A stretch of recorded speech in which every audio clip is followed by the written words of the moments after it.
I see clearly everything has come to life.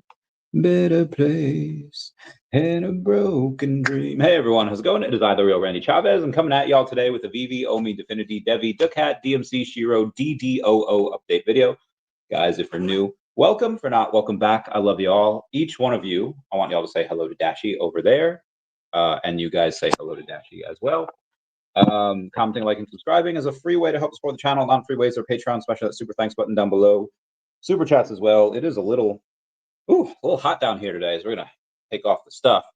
VeVe and OMI teases / news. Okay, what did I forget what I even put on here for the thumbnail. Foster Hilt saying stumbled on this Jan Collects clip about OMI progress with the legends Mr. Squeeb. Mr. Squeeb is absolute legend, has a lot more OMI than I do. Level 100 in the VeVe community. For that, you've had to spend well in the 6 figures for. He's got Grails, one of the most impressive set of Grail collectibles in the hobby. Probably worth 7 figures of just VeVe and OMI stuff. Dude's a mad lad, and I love him.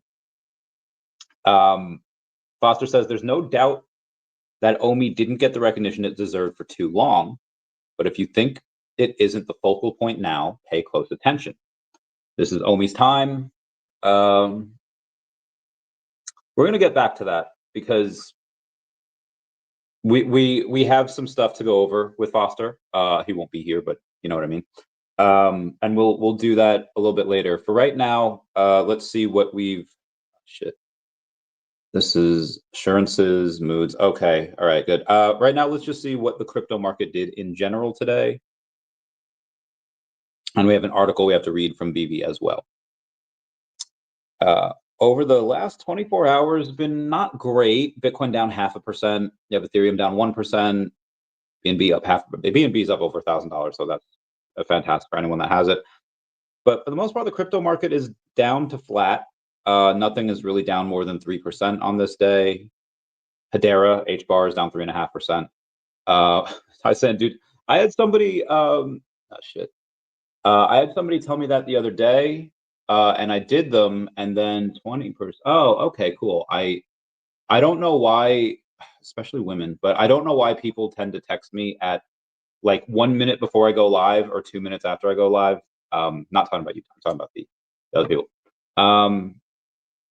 Today is not back day, but I did 10 the other day, or actually it was yesterday, and then if I get a super chat, I'll totally do them. Anyway.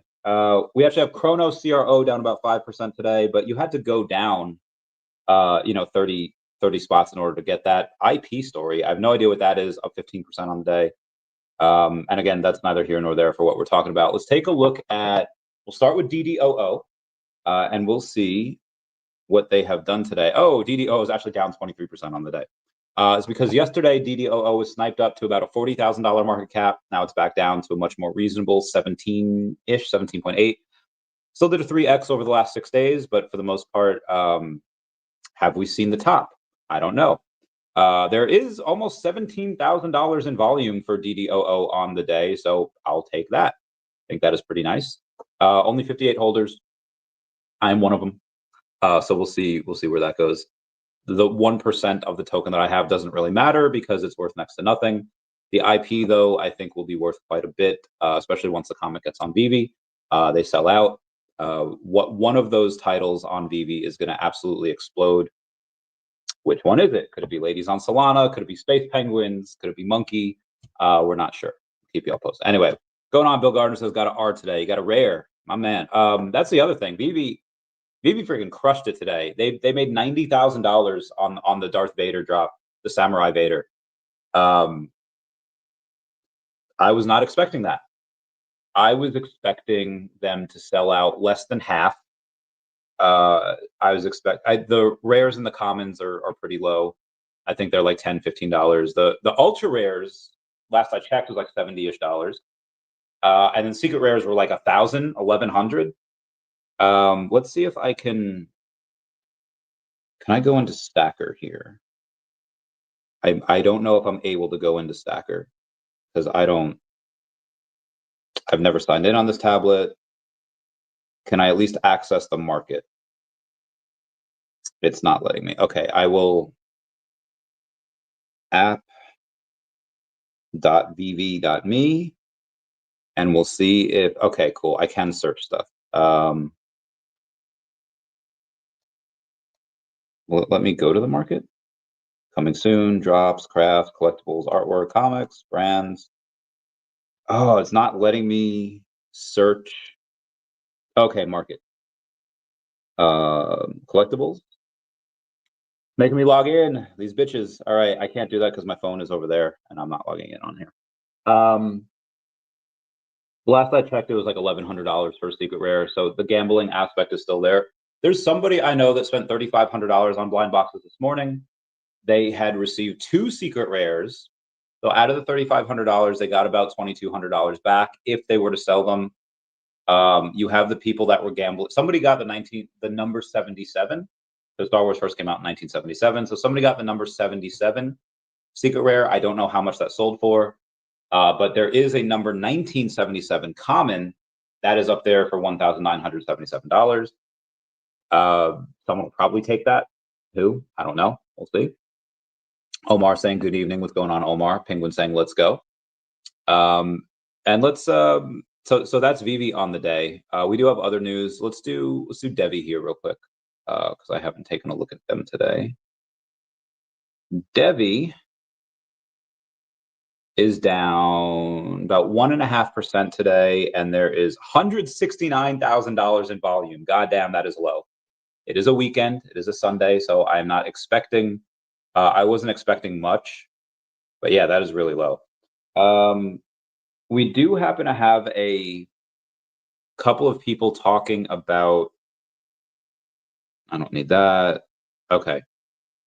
The DEVVE Telegram group. Yeah, Roof is saying, I'd really encourage everyone to take a step back and look at this from a neutral perspective. I'm seeing frustration about the website update, but let's be clear. There's no indication that the website update is delayed. The roadmap for the website update is Q3, and we are still in Q3.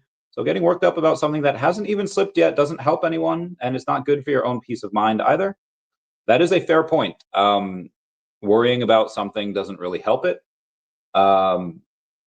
Do we see but like, why do those worriers exist? And why did their genes get passed on? Because back in the day, I don't know, 50,000 years ago, 100, like if you worry about something, and a lot of this is women, it's easier to see the pitfalls of certain plans. Like, hey, what if this happens? What if that happens? So it's not necessarily FUD. It's not necessarily like people like shitting on your company. It's just like, hey, I'm seeing this right now and I don't like this because of X, Y, and Z. Other people really won't like it if it gets to that point. And then we have a guy, heck's this dude's name. I don't even know his name. But he goes on and says, I'm personally not stressed. I'm just resigned. But to be frank, from a neutral perspective, when a 90-day window is given to achieve multiple varied objectives, and at day 81, 0 of them have been achieved, it causes anxiety for both supporters and no doubt the team, neither of which is good. Many people here are crypto veterans and have PTSD from most projects and their roadmaps. And it's not often that multiple objectives are achieved in the last 10% of the schedule. So skepticism is understandably high. A constant cycle of anticipation, disappointment are all too common and are exhausting. Understand what it says. Assurances have only come from mods who, no offense, aren't the team. And for those outside the circle, it is difficult to know if the mods are working off actual intel from the team or if they're just doing their job and trying to keep the community calm. Fair point. We see this a lot. And I would say if you've ever, so I travel a lot and turbulence is fairly normal. Some is more so than others. And I remember going to Buffalo one day on this, I think it was a fairly normal size. It wasn't like a huge, I forget what type of plane it was, but there was turbulence. It was a smaller plane. There was big turbulence. And I'm like, oh my God. It was like, I couldn't even rest my head against the window because my head kept bouncing against it. And I was like, okay, like, what the fuck? This is not normal. And then everyone else seemed kind of calm. The people around me were calm. The stewardesses were calm. And the guy like next to me saw me looking, and he's just like, bro, like, relax. If the stewardesses are calm, you're good. If they freaking out and they are back there and then you know, then you could worry. But right now, it's all good. I was like, you know what? That makes sense. Okay, cool. So until I see the mod, or I mean, listen, I have a direct line to Tom. He's mostly excited. Tom being the founder and just the one that stands to gain the most from this. I'd let you guys know if I, and yeah, stuff is, especially in tech, delayed all the time. I would not be surprised if certain things are delayed, and that's just par for the course. And I know a lot of people, this is their first time investing, or it's their first time investing in tech. Tech just has like 6, even yearly delays all the time. So this is nothing new. If it's not done, if all the stuff in are not done in Q3 like they had planned to do, doesn't mean that they're not doing it. It just means that, hey, we're going to do it. It's just going to take a little more time. And you see a bunch of that stuff in Q4. Does that mean the stuff in Q4 is now going to be pushed back until Q1 of next year? Maybe. But again, either, you know, one of 3 things will happen. On the greatest bull scenario, like everything happens for Q3 that's supposed to happen in this next week, because we're at, because there's like a week and a half left, or opposite end of that, nothing is done in the next 10 days.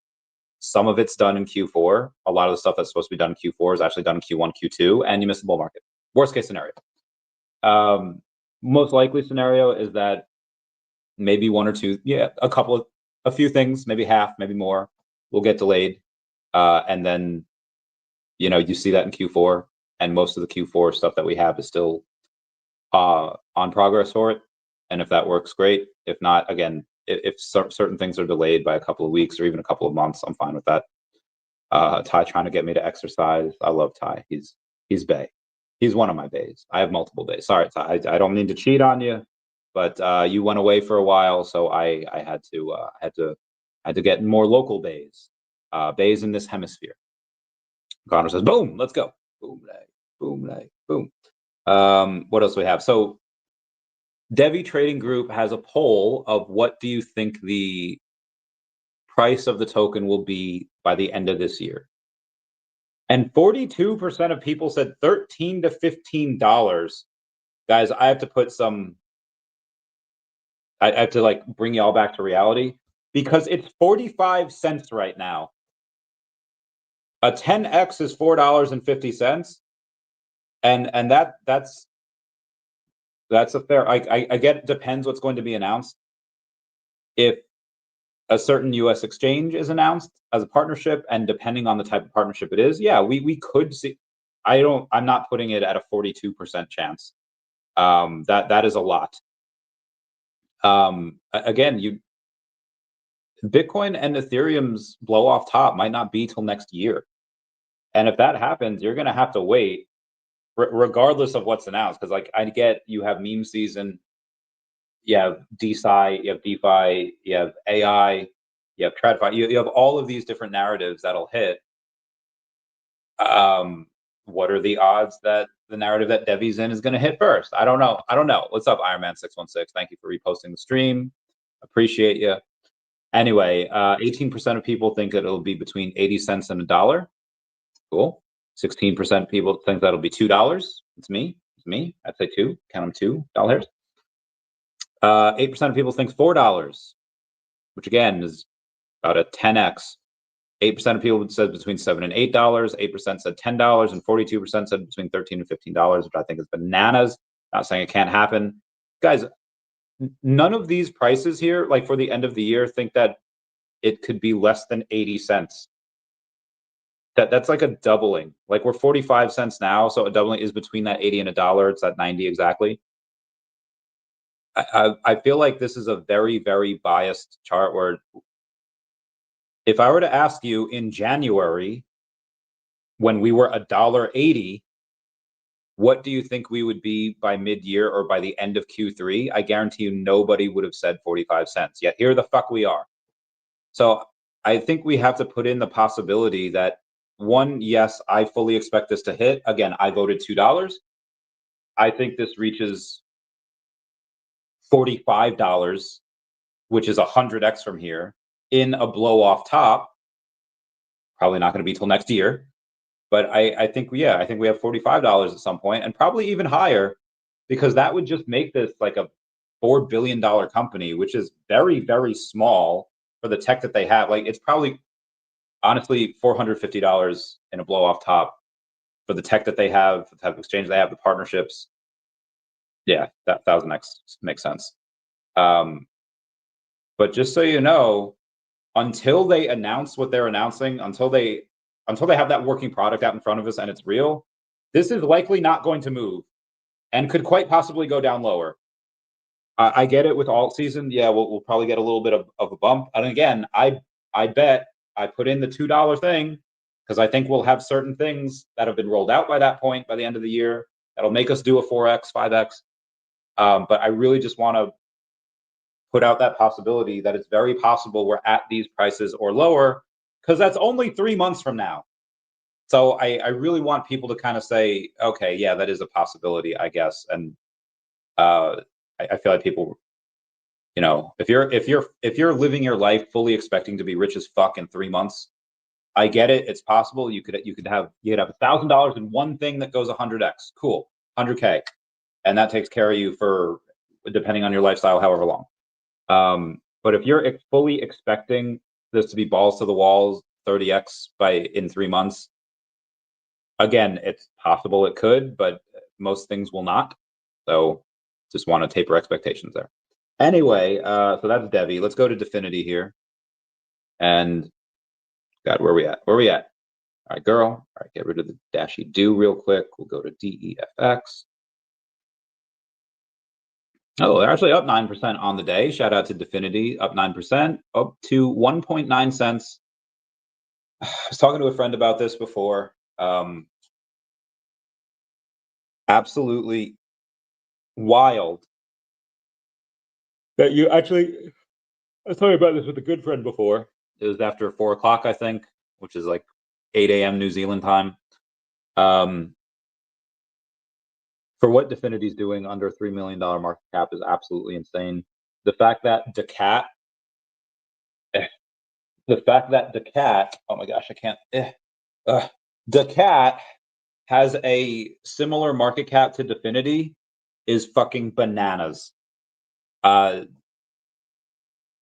This is the world in which we live in. And Ty, I gotta send you that. I gotta send you a photo of my new tattoo. I have 2 new tattoos. One of them I just showed a little shoulder and you saw it. I hope, maybe. My daCat token has more volume than Definity on the day. Doesn't make sense, like at all. Because Definity has $4,600 in volume. daCat had like 17,000 in volume. Insane, absolute madness. But again, this could stay like this for, I don't know, months. That being said, I do have something to read here. Let me go to LinkedIn. Please don't let me have to sign up here. Bloomsbury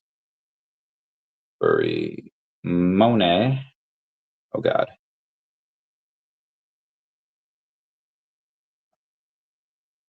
Bloomsbury Money, LinkedIn. There we go. Get out. They had a post, and the reason I bring up Bloomsbury Money is because Manu Chowdhury is the founder, CEO, and non-executive director. They had posted yesterday. The global bank. Shit. No, get out of here. I hate I'm not signed into anything on this one. Okay. The global banking and payments infrastructure for fintech businesses and private clients. This October, Bloomsbury Money is launching a powerful platform supported by MasterCard designed to help you scale your fintech business globally. We provide the core financial infrastructure you need to enhance your product and streamline operations. Multi-currency accounts. You instantly issue and manage accounts for your platform's treasury and international payment needs. Global payment rails. you access different and transparent cross-border payment solutions. Real-time FX. You can integrate competitive currency conversion directly into your workflow. You have debit cards, virtual, physical, and tokenized MasterCard available to corporate and private clients. We're launching on October 1st, coinciding with Token 2049 in Singapore, and are accepting applications for our first cohort for platform partners at that time. You can integrate our global finance stock and apply for early access at LinkedIn. You can just go to their LinkedIn and find it. Onboarding portal goes live as of October 1st, 2025. Bloomsbury Money is better global banking. The reason why I took a look at this is because what they're doing, and again, it's Manu Chowdhury, who is the founder and CEO, probably going to have something to do with Definity at some point, dare I say. We're just throwing that out there. Anyway, and that happens on October 1st. So it happens about 10 days, right? 1, 2, 3, 4, 11 days. And yeah, Token 2049. Good times. Good times. That was Definity. Let's do a couple of things here. Let's do SHIRO Nico, the little white cat, which I love. Down about 2% on the day, and we're still at a $4 million market cap. Let's go, SHIRO. $325,000 in volume. Nothing crazy there. They'll have their own comic on VeVe. They'll be in daCat's thing on VeVe as well. So you gotta love that. Doing pretty good. Very good. Very good. Not too much to go over there. Still staying strong. A little healthy competition between SHIRO and daCat. Let's do DeLorean, and then we'll get to daCat, and then we'll do other stuff. DeLorean is down about 3.5% on the day.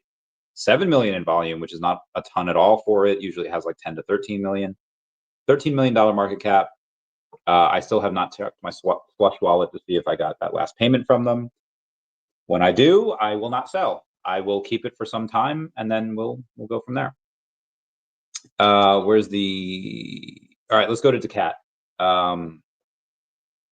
Where is my little kitty? Meow, meow, meow, meow, meow. All right, here we go. Here we go. daCat is down about 0.2% on the day with $400 in volume. That is nothing. $2.5 million market cap, but $588,000 in locked liquidity. 294,000 in ETH and daCat each. So gotta love that. We're waiting. Well, honestly, most of this is just waiting on the overall bull market. What does Ethereum hit? Because daCat's attached to it. I don't know. It's hard. I would say, again, daCat's done a 6x since April. So this has been one of the best performing tokens out there. Again, 6x since April. But I don't think it really hits until meme season.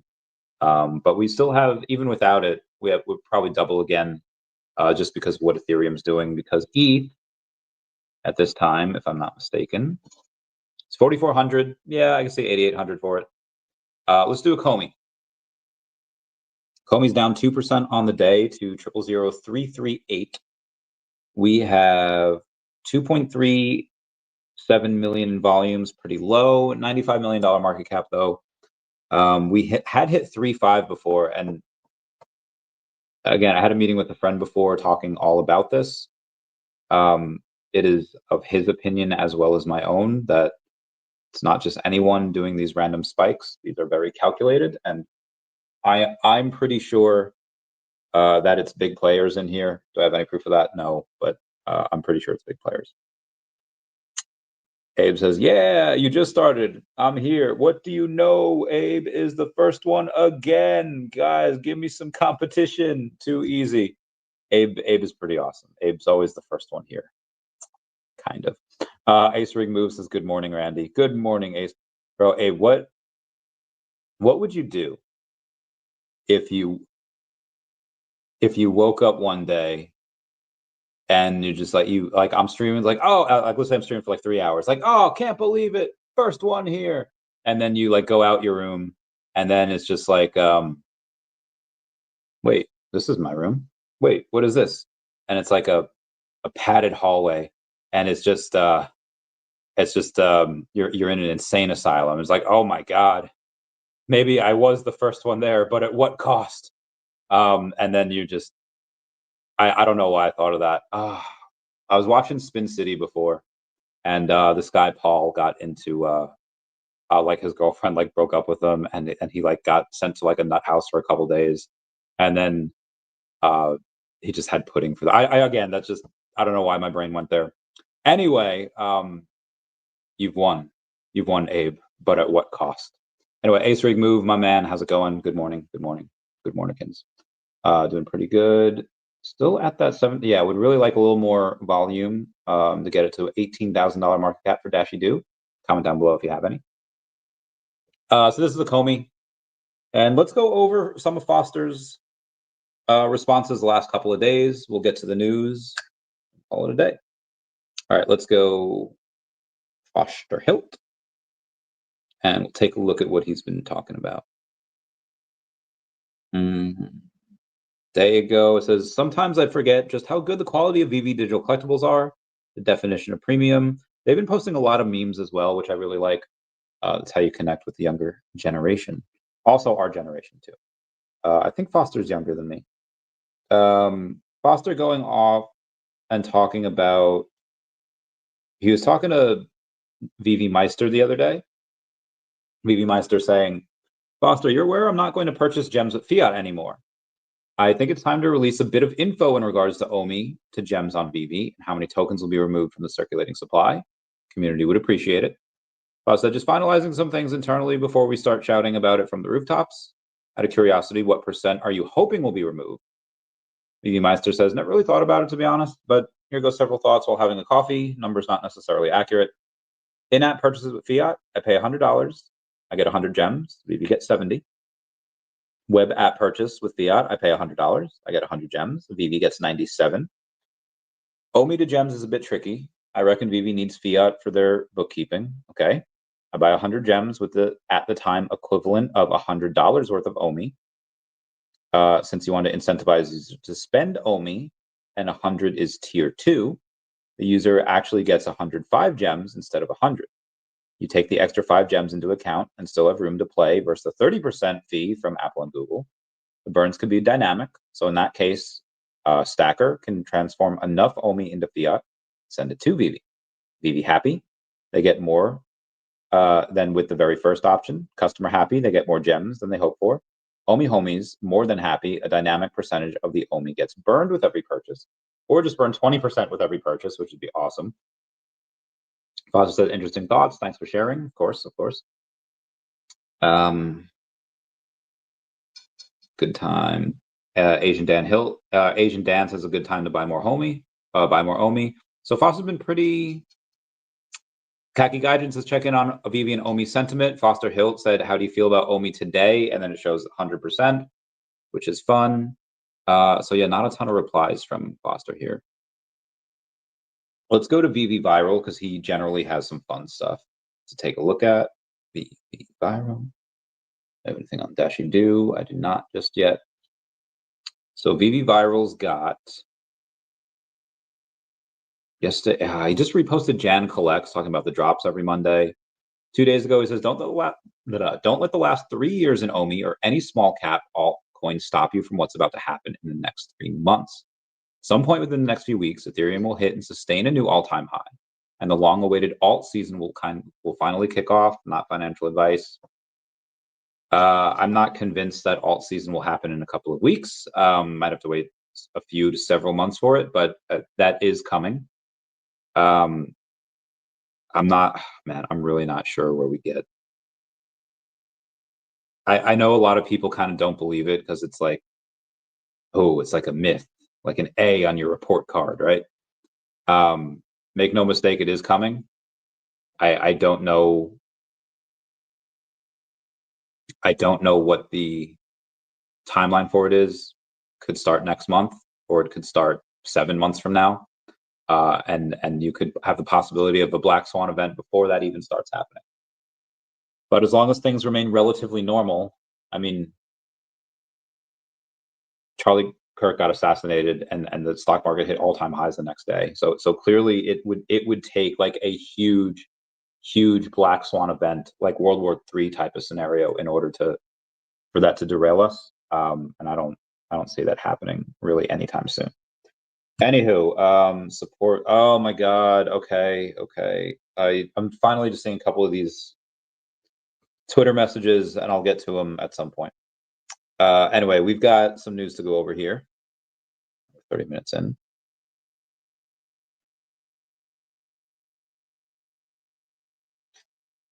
What are we on, the 22nd? Oh, we're on the 21st. So yesterday morning, one Saturday morning, BlackRock bought $246 million worth of Bitcoin. I repeat, they spent $250 million on more Bitcoin.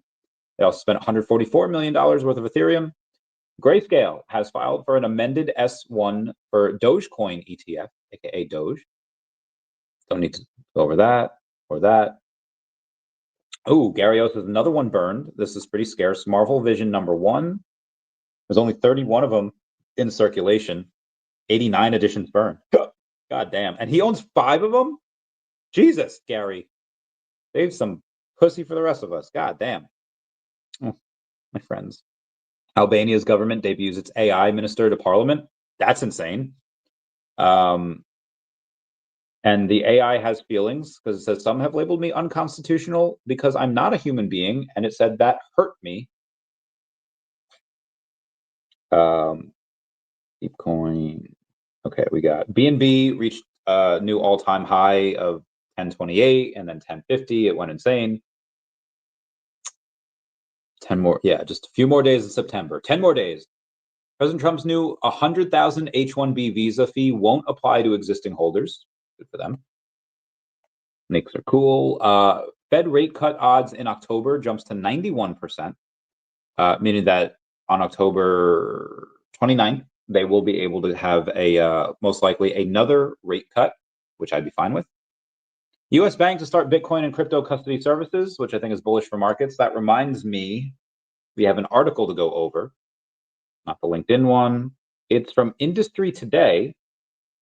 Industry Today is market research talking about digital collectibles market to surge to $54 million by 2035 at a 17.3% rate, driven by VeVe, NBA Top Shot, Mattel, Creations Fact, MR.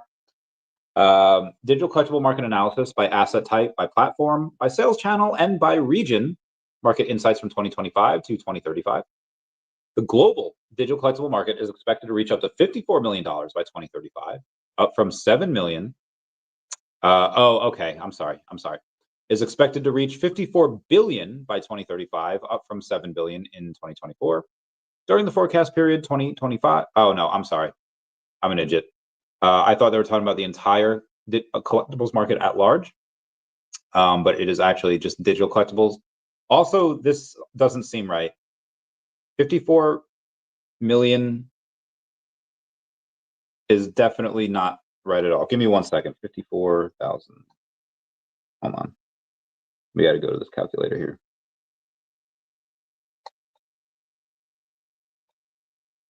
$54,000. Yeah, 54 billion. Okay, I was right. Fucking retards. Okay. I hate it when people say, yes, 54,000 million. You can't say 54 billion? Like, you can't say that? Fucking dirt. Anyway, the global digital collectibles market is expected to reach up to 54 billion by 2035, up from 7 billion in 2024. During the forecast period 2025 to 2035, the industry is projected to expand at a CAGR of 17.3%. This explosive growth representing a 4.9x expansion and an absolute opportunity of US dollars 43 billion is fueled by blockchain adoption, NFT proliferation in gaming and entertainment, and metaverse integration. Rising demand from 18 to 35-year-olds for unique digital assets, celebrity endorsements, and a play-to-earn models are key drivers. The fact that I'm still considered 18 to 35, I will never live that down until next year. North American sales lead with high digital literacy and tech infrastructure, while Asia Pacific surges via mobile first, NFTs in Japan, South Korea, and India. Challenges like market volatility, fraud, and regulatory hurdles persist, but innovations in sustainable blockchains and interoperability promise resilience. The US market, a innovation hub, anticipates 15.6% CAGR, supported by platforms like OpenSea and NBA Top Shot, amid evolving Web3 ecosystems. And you have the digital collectible market technology development. Technological advancements are revolutionizing the digital collectible industry, emphasizing blockchain scalability, AI integration, and eco-friendly protocols, like non-fungible tokens on Ethereum Layer 2 solutions like Arbitrum and Optimism, reduce gas fees, enabling seamless minting of art, gaming items, and metaverse assets. Smart contracts now automate royalties and provenance tracking, enhancing creator earnings and buyer trust. AI-generated assets and dynamic NFTs evolving based on holder interactions and emerging, allowing procedural customization in virtual, real estate, and digital collectibles. Interoperability standards facilitate cross-chain trading, bridging platforms like Solana and Flow for broader liquidity. Sustainability shifts to proof-of-stake networks address energy concerns, with carbon-neutral blockchains gaining traction among eco-conscious users. Decentralized autonomous organizations, aka DAOs, empower community governance for curation and royalties. These innovations align with metaverse growth, minimizing barriers for mobile users and fostering utility beyond speculation, such as token-gated memberships and real-world redemptions. Then you have digital collectibles market demand and impact analysis. Demand for digital collectibles propelled by blockchain's rise, with NFTs peaking at $6 billion monthly sales in 2021 and rebounding via gaming and fan engagement. Over 500 million global crypto users in 2025 drive adoption, particularly among Gen Z and millennials seeking social status through virtual trading cards and avatars. The metaverse expansion, projected to hit 1 billion users by 2030, boosts virtual real estate and utility NFTs, while play-to-earn models attract new demographics in emerging markets. Okay, this is what I also have to speak. You have construction companies out there, and they go off and how do they, a lot of people remodel, a lot of people go in and they're work for contractors, et cetera, they have deals, whether it's residential, commercial, what have you. But you also have new construction that there's only so much new land out there, and new construction is great if you have people going to newer areas, newer places, and if the population's growing, which it's not, and it needs to. Another spend project hit 1 billion by 2030.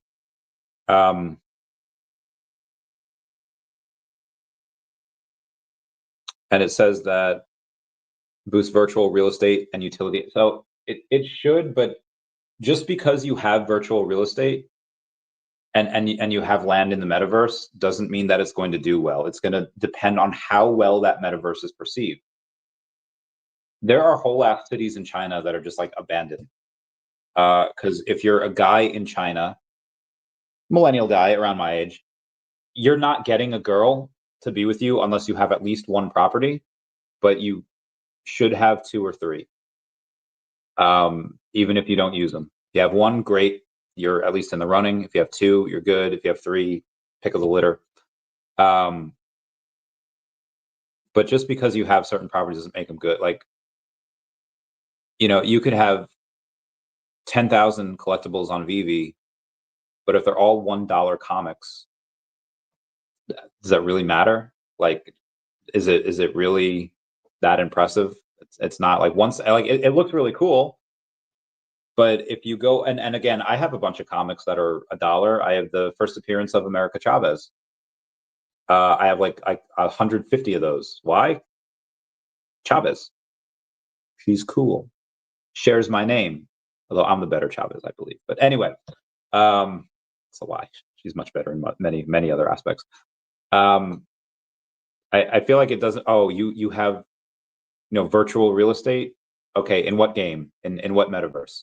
I feel like that matters, and they kind of gloss over it. Anyway, environmental factors like digital native youth culture and e-commerce integration amplify growth, with global NFT trading volumes expected to triple by 2030.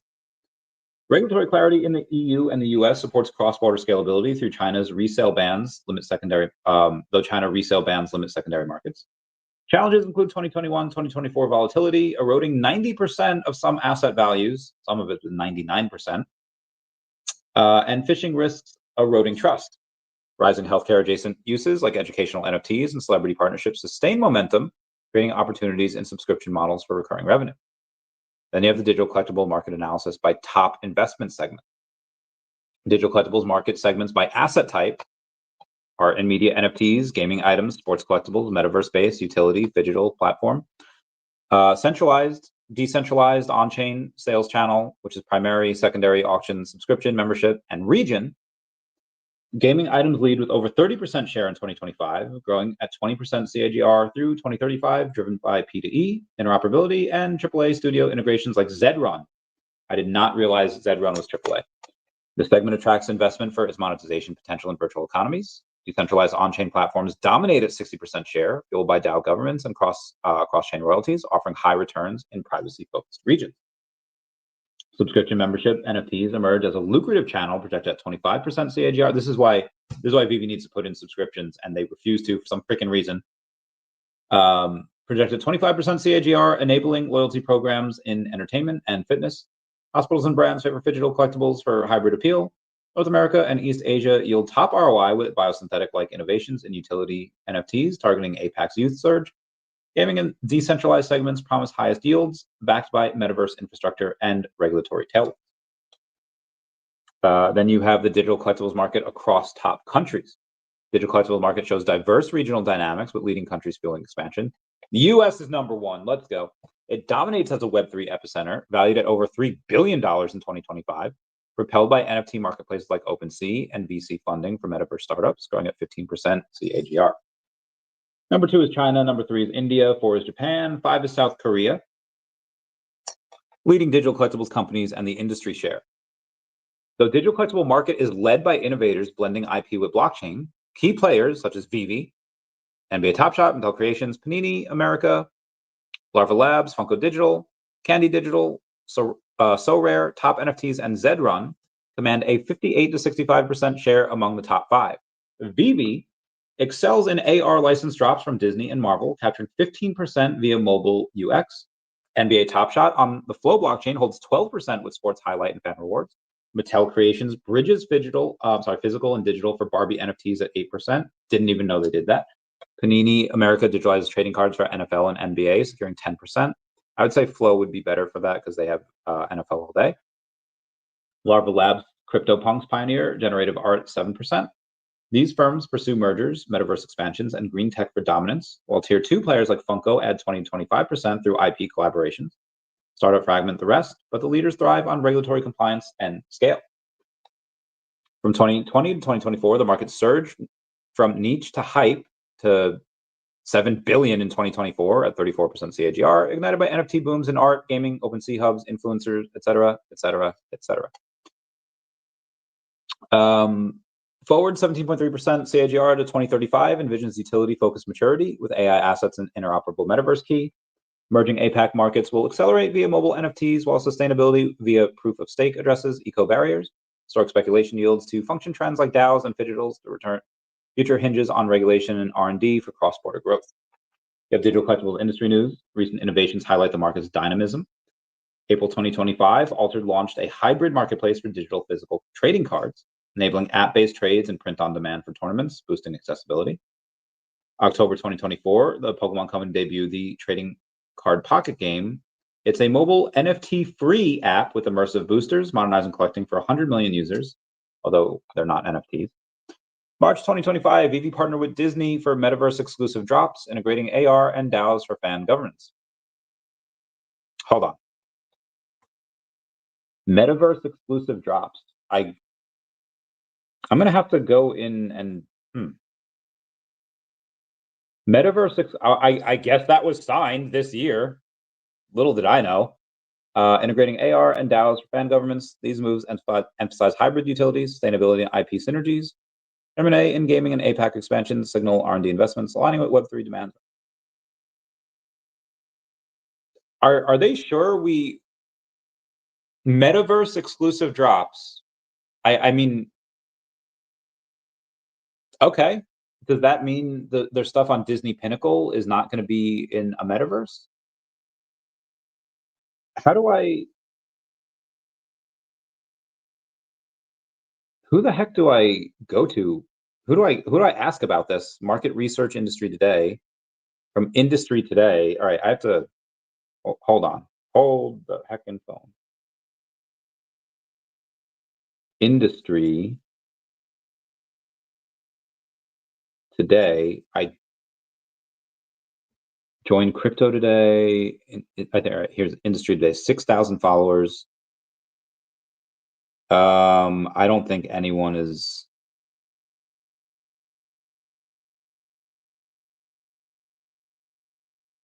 All right, let me try to.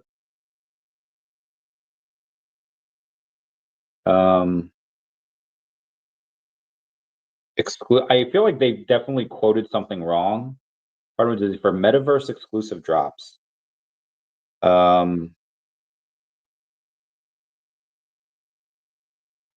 me text someone. That person is in bed. This person is not. But I have to ask. Metaverse exclusive drops.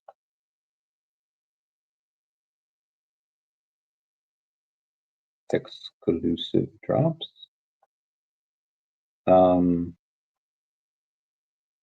Any insight? Because I have no idea what that means. Ben and Korea says, good day, Randy. Ben in Korea, if I were to tell you that in March of this year, VeVe partnered with Disney for Metaverse exclusive drops, what does that mean? All right, let me go on X and let me go to my profile. And let me share this quote. Does anyone know how to define Metaverse exclusive drops? Question mark. Can I at VeVe? How do we? Let me $ OMI in here real quick as well. Like how do we define that? And let me make sure that I'm not trying to find VeVe partner with Disney for Metaverse exclusive drops. I'm very confused. I'm confuzzled about the Webster's definition for what Metaverse exclusive drops means. At face value, it sounds like these are only drops that you could get in the Metaverse. VeVe's VeVeverse? I guess I don't know why you would have to have a new. I guess because okay, they launched the VeVeverse. I think barely anyone's in there, but if there's only drops that you could get in the VeVeverse, and like, what do you have to do for that? That's got to be after November, right? They're going to have it where it's just OMI. Like the only way to get these with these new gems, and it's going to be with OMI. Shit. Okay, well, $230 million worth of crypto longs were liquidated in the last 60 minutes. I repeat, $250 million worth of crypto longs were liquidated in the past 60 minutes. Crypto go down. Crypto go bye-bye. We're just going to throw the whole blockchain away. It's useless now. Thank you guys for reposting. Let's see what the rest of crypto is doing. I assume it's taking a shit. It is. 114.7 for Bitcoin. Oh, 4,300 for Ethereum. Okay, yeah. All right. We were pretty flat before, but in the last hour, we are down bad. I repeat, over $250 million in crypto longs have been liquidated over the past 60 minutes. So they got hacked. They got hacked. Good thing I'm not longing anything. Probably should though. I mean, this is a little bit of a bloodbath. Just a little bit. Ooh, just a little bit. Ooh, what you want? You know I got it. I don't know why this is so bright. I don't need it to be this bright. Okay, it's not that bright. So yeah, that's what I'm thinking of. Anyway, let me go back to this freaking thing. Now, I'm assuming they're talking about the VeVeverse and not any type of new Disney metaverse. It'd be better, I think, if it was a Disney metaverse and only VeVe was allowed to have exclusive drops in there. That would be dope. But that's probably not it. It's probably VeVeverse.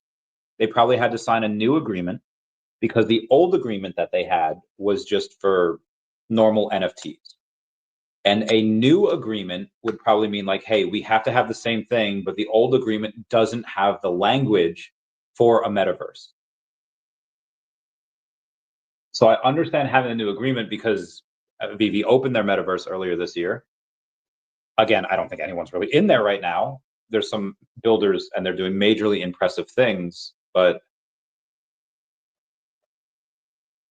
and why are they, so metaverse, do they mean that likely you can only get them there in the metaverse? So it's not just a VeVe app. You might have to have a VeVe account, and it's just from what I'm seeing, like the amount of people that you're getting is good, but they tend to not make full accounts, and KYC is a big barrier to that. Could you discuss starting your own animal charity versus partnering with an existing one that's already effective?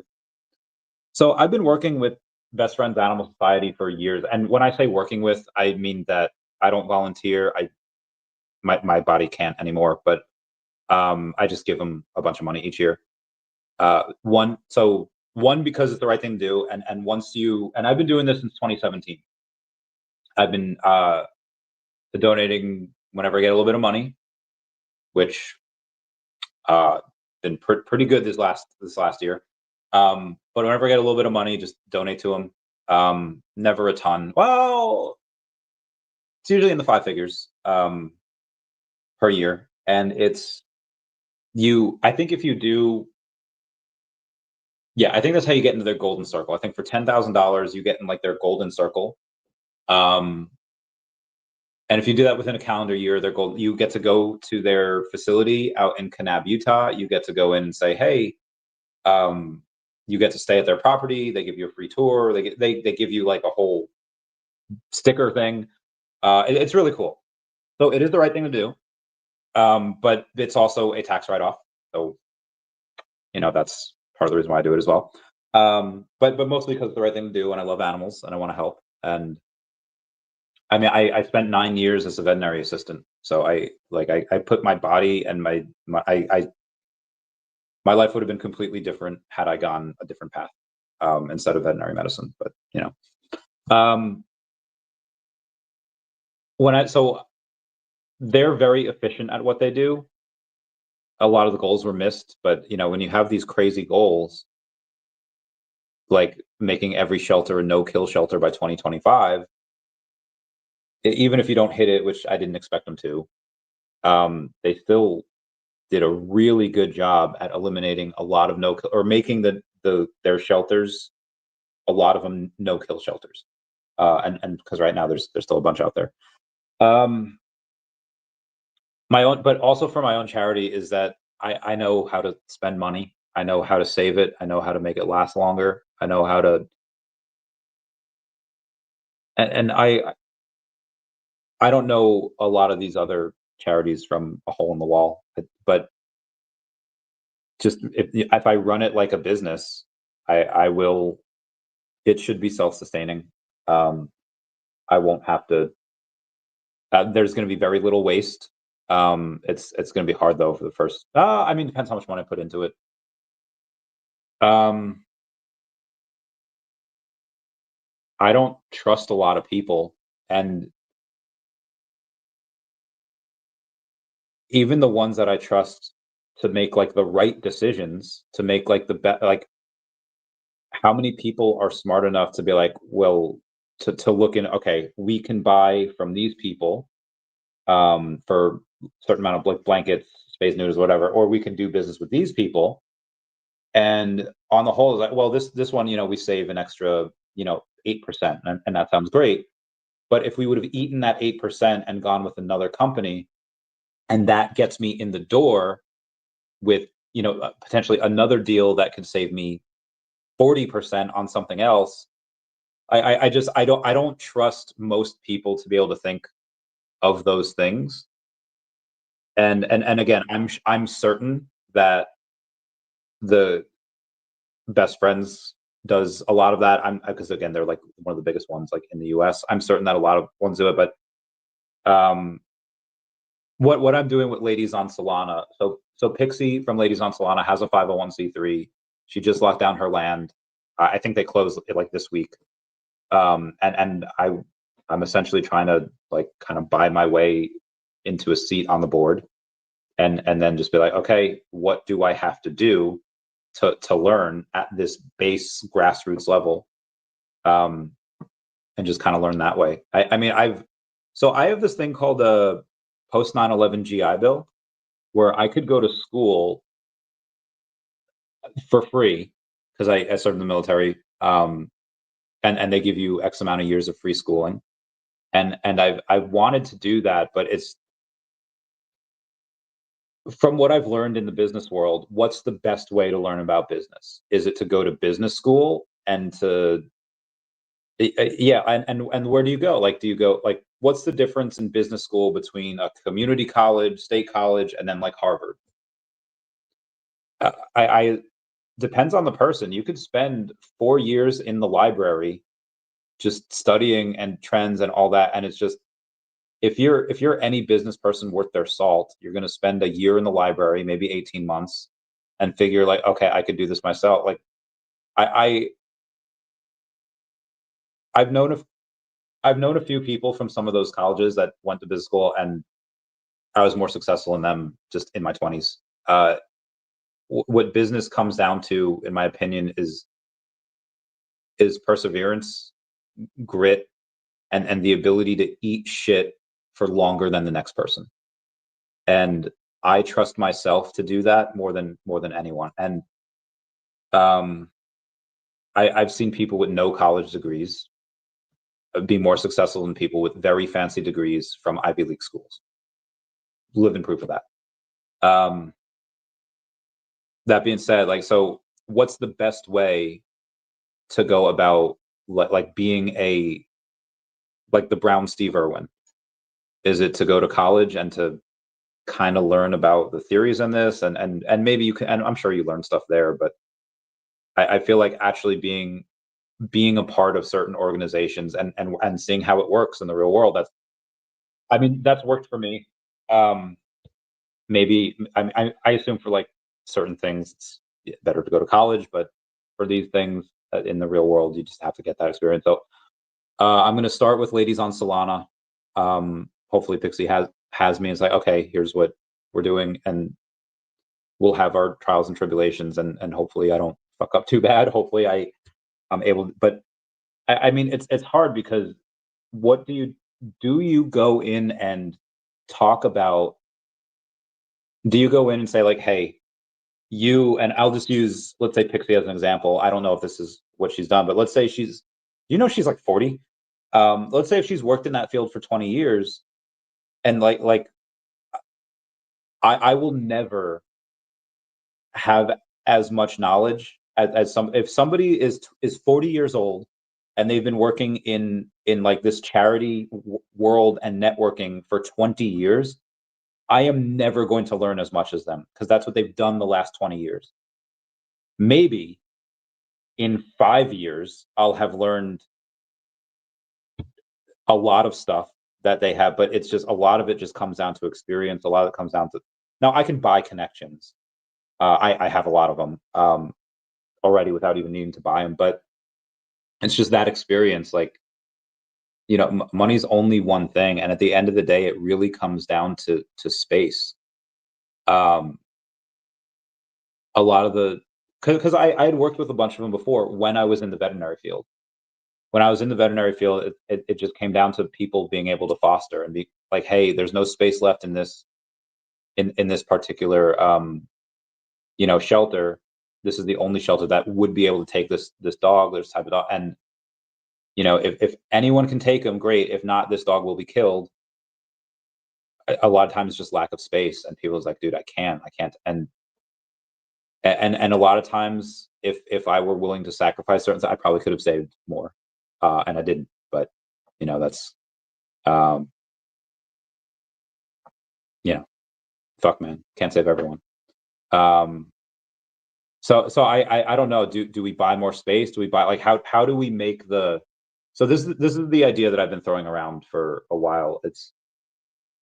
if I could buy areas of land, and space is one thing, but it's just the workers. And okay, in order to have a somewhat like how like what is that job worth of making sure that, because not all animals that go there are all cuddly and they want to, some of them will like rip your face off. I've worked with, like, I don't think you can see it. I have more marks on my body um than 99% of other people in the world. Um just because I was in the field for like 9 years. And now granted, some of them are from other things, but it's a lot of, I had a lot of fights not in the ring. Um but yeah, like how much is that job worth? And you can't get like I'm sure you could get, I don't want like volunteers. I mean, I do, but if you're, I don't know, like I started at 13, and if I have a kid come, I was like, hey, cool, we need a body. We need you to walk this dog. This person can show you how to give medication, what medication do what, like where it goes, like how to do it, make sure you're doing it right, and then teach them. And I would rather pay that person. Um, but I mean, like again, the money's got to go. So like, what do you pay that person? Like is that job worth? I mean, the minimum wage, depending on where you are in New York, it's like what, $20 an hour. Um, yeah, is that worth it? It's hard. It's hard to say. And I mean, if you're going to get that, like, okay, at that point, just take someone, pay a couple dollars more, and get someone like super qualified. Um, I guess you'd have to do a lot of volunteers as well. I've seen a bunch of these people like, oh yeah, I have this idea. It'll be run with volunteers. I was like, okay, good luck trying to get people, like, because you have to essentially give up your body. Like you have to kneel down a lot. You have to risk getting bit and claw, and I was willing to do this for $7 an hour back in 2004, 2000, long time ago. Um, mm, so I definitely want to partner up with them before I do my own, but um, I'm certain that with the right combination of money, my mind, and other people that are very effective at it, I think I could probably make something eventually better. And also what I'm planning to do in Madagascar really doesn't exist yet. I think Steve Irwin was like one of the only people that were able to do that, and he's done that in Australia by wilderness areas, making conservation, and that's what I want to do in Madagascar. So that it's going to be a long road to hoe. People are paying for their networks, not their education. You already have the network. Fair point. Fair point. Good point. You got to meet like-minded people. Keep a tight group before heads from Pepperdine B School. Introduce me sometime. That'd be fun. But yeah, that too. And I mean, like-minded. Oh, 14.5 for Bitcoin. Like-minded people is great. But I also, like-minded people for me might not be the best idea, because listen. I got a lot of issues. I got a lot of things that I don't think um are probably very valuable. I mean, I love a lot of things that are valuable, but a lot of things that could be a net negative as well. Um, Correct, Ben? In my case, someone else paid. Nice. Swag. Good old days companies, 100% reimbursement for MBAs. Bro, that sounds so good. Randy, when you reach your goals, I hopefully will also reach mine. And I may not contribute my time, but I'll contribute my dollars. Say the planet's most beautiful. Dude, I love that so much. You hear that, people over on Pump Fund? This is what we strive for. And that's part of the reason why I've kept streaming every day forever. It's because,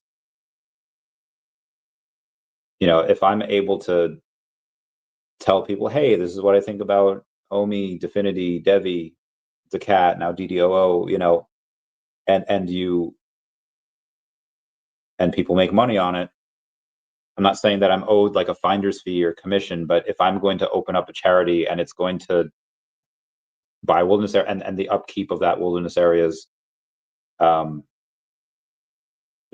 I would say people probably should feel obligated. Like, okay, Randy, for the animals, not going to me. 90% of my net worth will go to charity at some point. Metaverse, wow, if your company pays is a different yeah, major different calculation if the company pays. All right. Anyway, let's go over the rest of the news here. Oh, can't go over that or that. Lady in red, aka Fanny Carbonell, saying, I'm noticing some people are stealing what I said first, that OMI is a sleeping giant, and it's not okay. Send Fanny 10 million OMI every time you want to use the words, fam. I owe her some monies. Stephen Duarte says, just hit 4 million points. We need a banger use case for MCP points. I agree. We do need a banger use case. How far am I on this news here? I'm almost, I'm not even close to being almost done. White House looks for other crypto-focused CFTC chair candidates after Quintenz's confirmation stalls following backlash from Winklevoss twins and Kalshi espionage claims. Check out our DeFi feed. FTX Recovery Trust to distribute approximately 1.6 billion to creditors in third distribution on September 30th, and also crypto custody from BitGo files for IPO as industry stays active. I want to sponsor something crazy like a lion or an elephant. In Indonesia, you'll get a very specific animal. Not sure which one yet. Keep you posted. Scientists made the first AI-designed viruses. That is insane. Armed intruder identified at Charlie Kirk Memorial venue. 42-year-old Joshua Runkles showed up at State Farm Stadium claiming he was law enforcement, even though he was not. He now faces felony charges while security has been raised to Super Bowl levels with Trump, JD Vance, and you had 100,000 people in the stands, another 250,000 outside the stadium. It's insane. David Yu says he's working hard to make VeVe not need KYC. I believe that happens in November. So you've seen in the data, it says that many people are checking out the app, but walking away when it gets to KYC. Makes sense. There's 37,000 Akomi holders now. Very good, very good, very good. You have Clever Jerk that got into Rogues NFT, aka Rogues Rabbit. Very nice, very nice. Real Zero Legacy reached #1 on the Stacker leaderboards, burning OMI and climbing the ranks. Very good for you.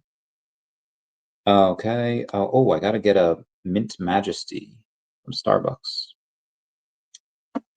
On 4 October in Las Vegas, you have UFC number 320, where Josh Emmett will be fighting. I can't wait to support him. And that'll be it for me today. Everyone, please comment, like, and subscribe. Comments are good for the YouTube algorithm. DDOO. Say goodbye to Dashi. I love you guys. Did it end? Ending? Woof. Yes, and the live stream. Oh my gosh. Okay, live stream closed successfully for DDOO on Pump Fun. Oh my gosh. All right, new day, new high. We have 1.9 million OMI burned, 1.1 million 3-day average. I think that's because of Vader. Oh my gosh. Okay, this I'm gonna clear out of that. We're gonna go to Miho. Not creative. Okay, this is awesome. Awesome. We'll get over to her. Okay. Protecting wilderness areas is the way. Increasing overall biodiversity is just as important as protecting specific species. That's what we're going to do because that's what they have in Madagascar. It's the, what is it? Most endangered species are there. So that's where we'll focus. Hopefully we can hopefully we get the job done, but I think most likely we'll make a bit of a difference and then at least move the ball forward for hopefully someone more successful or smarter or something like that. I downloaded the collector app, catalog all my Pokemon cards, only 1,500 cards, 97,000 doll hairs, about 100 graded. What would Randy do?